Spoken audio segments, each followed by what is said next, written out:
Today, the focus of the presentation will be looking at mobile energy storage from a utility perspective. And I noticed that some of people from the regulatory bodies are with us as well. So we'll address mobile energy storage from a commissioner's point of view in terms of rate basing such investments with electric utilities. So this is a topic that we're excited about and hope you will find it informative and enjoyable. My presentation is going to run maybe 30 minutes or 25 minutes or so. We'll open it up for Q&A. So I'll start my talk just with a comment about the overall energy storage market in the US. And if you look at the 5-year outlook, you see it's a healthy and a growing market, whether you measure it by power or by energy. And this is a chart from Wood Mackenzie. It does show the overall cumulative installation by sectors, either grid scale, residential, commercial, and industrial. It does not, however, spell out the market share for electric utilities and specifically utility-owned energy storage systems, which I know is a very hot topic. We are engaged with many utilities around the country, and that's the main question. What is the approach for electric utilities to own energy storage? And how do they engage in a healthy discussion with their commissioners around the ownership of mobile storage? So we'll speak to that topic today, given that it's a pressing topic. This is a chart that's put together by the Rocky Mountain Institute, and frankly, it's one of my favorite charts. I use it quite often when speaking and discussing energy storage on the grid. And what it does, it does in a nice way organize the different services and applications you have for energy storage on the grid. And the way it's organized is you start on the left by the 3 categories of you can call it the owners of such assets or where the assets are coming from. So you can be in the ISO RTO services. So typically IPPs would be the owners of energy storage assets providing the services in that domain. And then the next domain is the utility services, which is our focus today. And the third one is behind the meter energy storage assets. And to give you examples, they're on the screen, so I'm sure many of you are familiar with them, but I'll speak to some. An IPP can be participating in frequency regulation. We know these are applications or services that are, they get to be attractive. Sometimes they fall out of favor.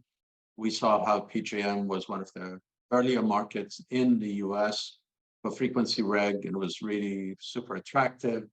But then after 2 or 3 years, the value dropped. We see ERCOT nowadays with a very vibrant ancillary market that covers the frequency regulation. Every ISO market, frankly, has its own, what we call market products. So in ERCOT, you'll see up and down regulation as 2 separate products.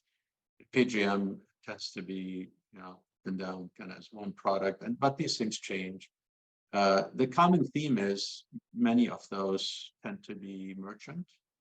And so they might be attractive for a period of time, but they might not after many years or many months. And that's important as I go forward with my presentation, that the common theme in many of the energy storage applications is that you don't have the certainty of revenue for many years to come to be equal or matched to the life of the asset itself, the energy storage asset. I'm going to talk about the last one and then come back to the utility services. Behind the meter applications would be applications such that time of use bill management, demand charge reduction, these backup power. These are customer cited energy storage applications. I'm sure you're very familiar with them. And if we look at the x-axis on the right, it does give us the financial value or the dollar per kilowatt per year value. Don't pay much attention to the absolute dollar figure. Just look at the relative position of these services in different markets. And then the third one, obviously, our topic for today are utility services. And what stands out, you'll see distribution, deferral, and transmission deferral. Now, if we look further at those services, you'll see that typically, I mean, whether you're pursuing this for economic reasons or otherwise, the economics matter, and energy storage assets are expensive. And so all of us in the industry try to stack revenue, meaning collect or cherry pick revenues from either within the same bucket, within the ISO space. Okay, I am performing frequency regulation. What else can I do? Can I do energy arbitrage? Can I do capacity market participation? Can I do spin or non-spin reserve? And when you do that, you have to be skilled in how the asset itself can be available. You have to be skilled in the type of chemistry that you use. Frequency regulation, for example, requires what we call high C rating batteries. If I'm using batteries as a proxy for energy storage. And high C rating batteries are more expensive. They require higher heat dissipation and thermal management compared to, say, capacity products that are 4 hours in length or so. Same thing is for behind the meter applications, and the same holds as well for utility services. So typically the industry tries to stack those revenues. And sometimes people try to stack something from the ISO market with something behind the meter. And maybe sometimes electric utilities say, well, I see attractive revenues in those two adjacent markets, but we have to remind ourselves that the dashed line are the regulatory barriers, typically, that regulate and organize and separate those markets. So in our kind of ambition and excitement to stack revenues economically, we quickly bump into market rules that define what entities can do and cannot do.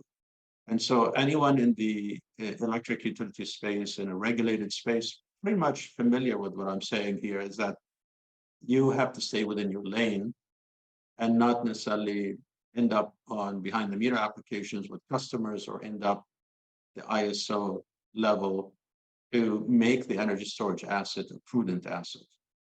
So that's where the challenge presents itself, because these market rules were put in place many years ago so that people have very clear rules and regulations for how they invest and they get the returns for those investments.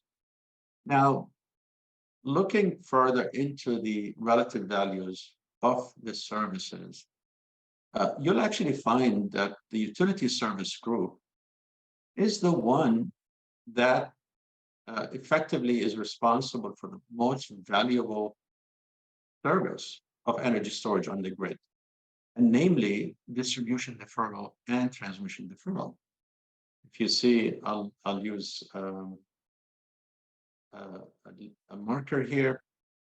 You can see that distribution deferral, it's this diamond, and transmission deferral, it is this square. More important is actually the x-axis is broken here, which means this diamond is off the chart. This means that using energy storage, and I'll say battery storage just for, again, using a proxy for energy storage here, distribution deferral is by far, according to this particular study, but we know other studies that confirm this, by far is the most valuable energy storage on the grid. Why is it so high in value? It's so high in value because it relates to reliability of the grid rather than the energy economics of the grid.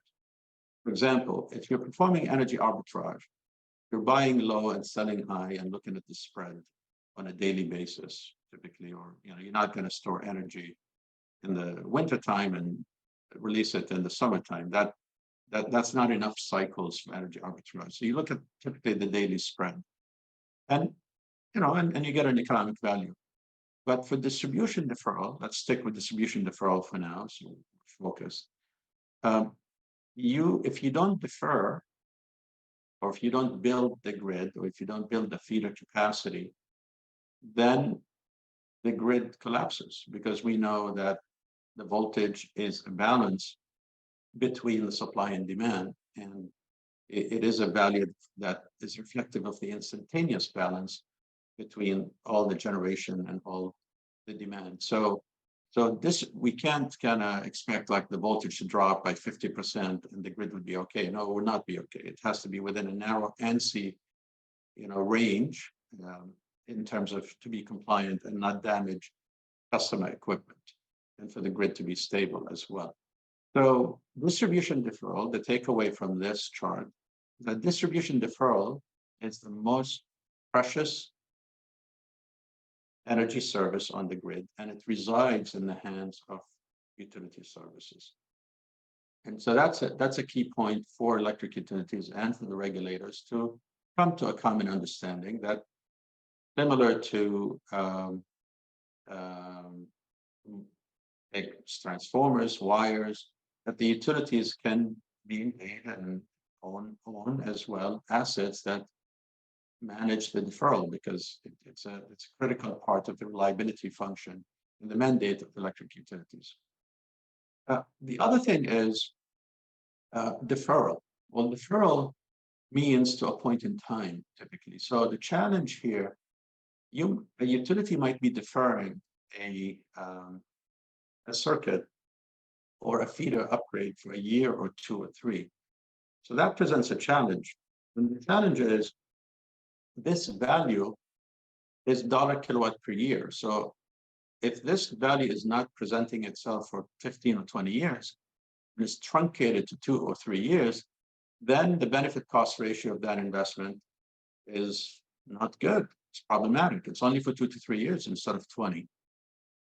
But that's if you're assuming that that asset is a stationary asset, meaning if you built energy storage to defer, and I have another slide to kind of walk you through this most valuable service. I'll highlight this, you see on the screen, just to bring it in focus. Here we go. So distribution deferral is limited in time because at some point in time, you have to upgrade that circuit. So what do you do with that energy storage asset that is stranded, that's stationary, that's left in the ground? And frankly, that's where one of the main entry points for mobile energy storage for utilities. If that asset is mobile in nature, then as a utility operator, you can bring mobile storage, you can defer that upgrade, which is a very valuable service. It's a prudent, it's a key word, it's a prudent investment. And then in a year or 2 or 5, then there'll be a very clear case whether that circuit is to be upgraded or not. That asset can be moved and it can defer another circuit for another 2 to 3 to 5 years, and another one and another. You can do this 3, 4 times. And so it's not uncommon that we engage with utility partners and we look at, with the planning engineers, we look at the benefit cost ratio of storage, and it's below 1. And it's kind of a hard case to present to the commission. But once you substitute that with mobile storage, and you can repeat this over the life of the mobile storage asset, that benefit cost ratio can be 3, can be 4, can be 5. It makes it a very wise investment on behalf of the ratepayers and a prudent investment. The future webinars, we'll talk about the value of mobile energy storage for customer services, and we'll talk about the ISO and RTO services. Today, you got to stick with T&D deferral. And so let's look at the next slide.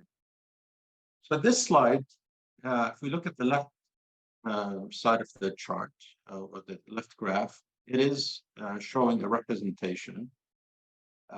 This is, by the way, from a paper published by our advisor, Jim Iyer, who's done amazing work over the years publishing about storage and mobile storage. And so if you look at the chart, this represents circuit capacity, existing capacity. Typically here we refer to kind of the feeder capacity. It's easier to upgrade, say, a substation. We're talking about the limitation coming from the feeder. And then you have the load that is growing, and the assumption here is we have a 2% growth. As the load grows, Now it's exceeding the feeder capacity. And because of the grid, like we said earlier, is perfectly balanced in real time, if you reach this case, now you have voltage sagging and potentially, the voltage goes outside of the ANSI range, and now you're non-compliant and you have brownouts and blackouts and so on. So this triggers full wire upgrade. What is a wire upgrade? This is where you add another feeder. If you have one conductor and you add another one, now you added 50% capacity. It's like you have one lane highway and you added a second. You're not adding 5% or 1%, 3%. You're adding, if it's one and you double it, you added 50%. This represents going from 12 to 16, having three circuits or three feeders, and you added a fourth.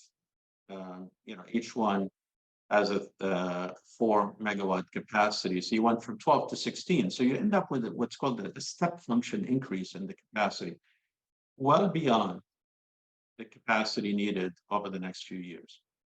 So, but if we look deeper into this overload condition, what do you see? First of all, grid overload really happens in a seasonal manner. You might have a summer peak. You might have a winter peak. You typically don't have an overload of that circuit that's 365 days a year. So keep that in mind, that the overload is typically aligned with the peaking, obviously, of that circuit. It could be air conditioning load, could be some other load. Now, obviously, there are other cases where the load increase is just flat and permanent. That's a different case. But the traditional cases, air conditioning load growth, residential, commercial, industrial, tends to be seasonal. Second, when you look at the overload within the day in a 24-hour period, again, it's the word peak means it's higher than the values around it. So you see a peak might be a late afternoon or an evening peak. That's a common case that you see everywhere. So not only that the peak is seasonal, the peak is also within the day is limited. So now I have a very small overload that triggers a major circuit upgrade. And when you look at, do I have a non-wire alternative or a non-wire solution, an NWA or NWS, as we call it in the industry? Do we have an NWA case where I can clip that? I can shade that peak that shows up for a few hours a day and few days a year with something other than a major wire upgrade? And frankly, the answer is yes. The answer, batteries, that's a perfect case, like we saw in the previous slide, energy storage or battery storage, to shave that peak, especially at the beginning, as it starts to arrive, and when that percentage of overload is a fraction of what you would end up doing when you're upgrading the whole circuit. Now, there are a whole set of studies that we have performed and so on, that what happens if the shape of this overload curve is different than this. What if you got to an overload and continued to grow? Then at some point in time, you definitely want to get to the wire upgrade. But typically wire upgrades, as we all know, take time for permitting, siting, working with the commission to get the approvals.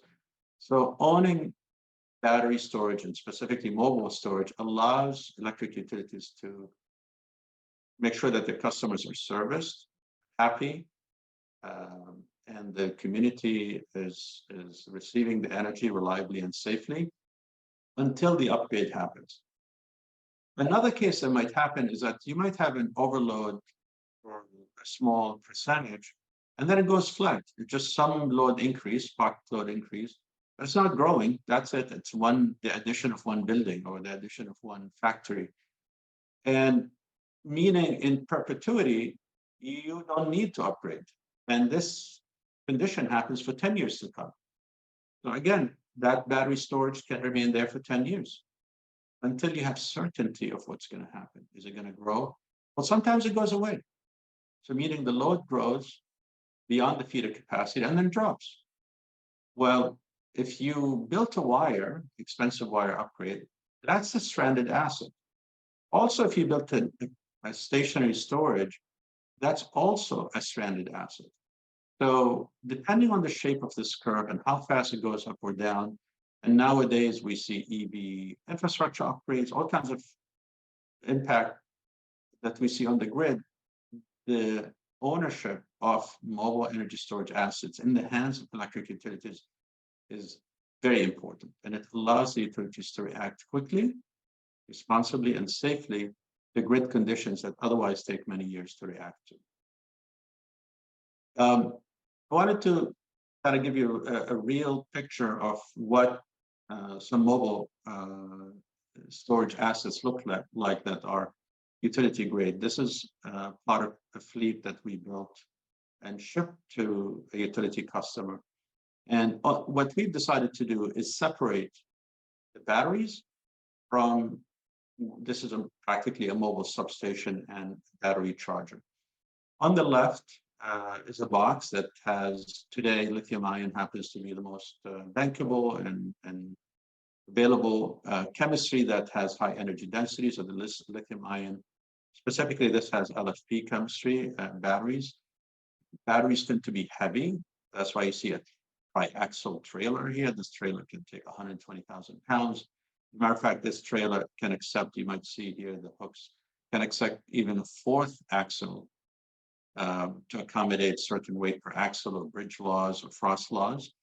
And it has additional lockout and tag out and visible windows for the safety of the linemen as they work.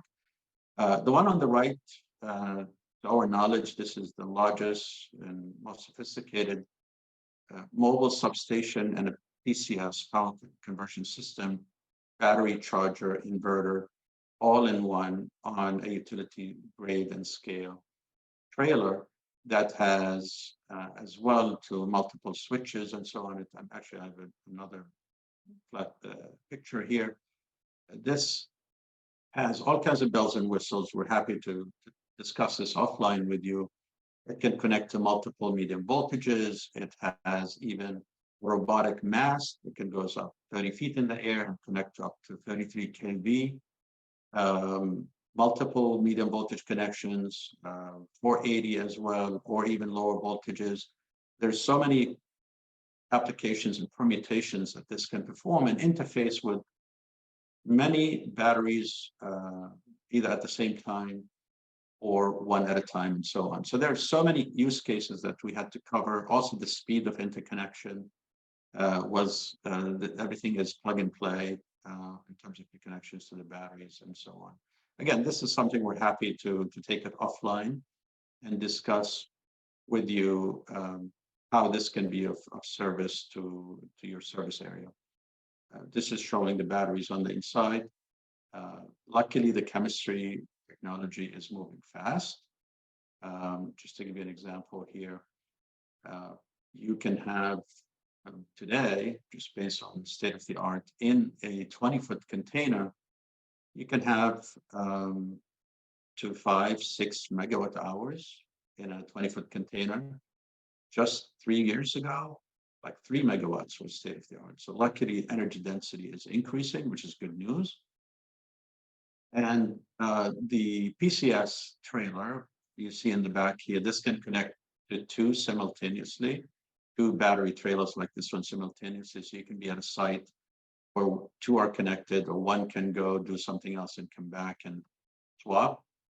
I do want to highlight one of the reasons we separate them is that you can create what we call a perpetual microgrid with mobile batteries. And so, as you know, nowadays, what's called long duration storage is a very hot topic, either coming out of the DOE or the national labs or the industry.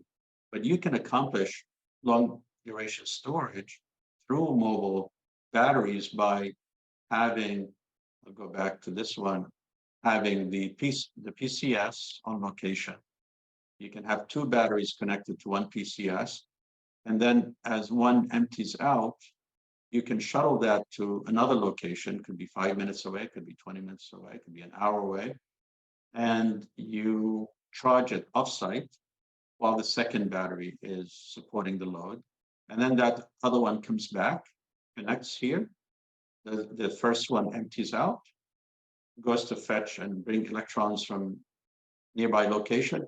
And by rotating those batteries, now I've created a perpetual microgrid using mobile batteries rather than building a massive stationary battery that could be very expensive that might get used, once or twice every 10 years.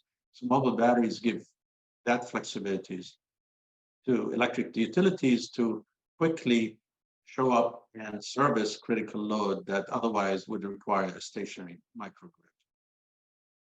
I'm coming up to about 25 or 30 minutes, so I'm going to wrap up quickly here and open it up for Q&A. You see the C rating on the chart. Obviously, C rating determines how fast you can charge or discharge battery. The lower the C rating, the more energy you have in a box. And the higher the C rating, like frequency regulation requires high C rating. Capacity, for our applications, that's a lower C rating.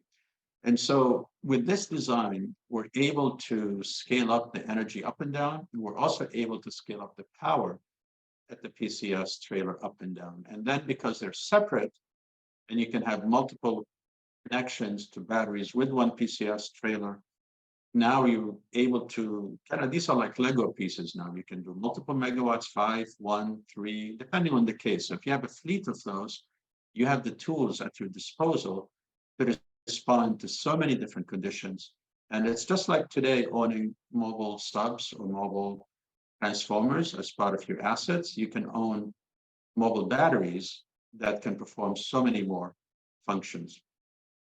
So Kevin, I'm going to stop here. This brings me to the conclusion of my slides. Let's open up for Q&A if we have any.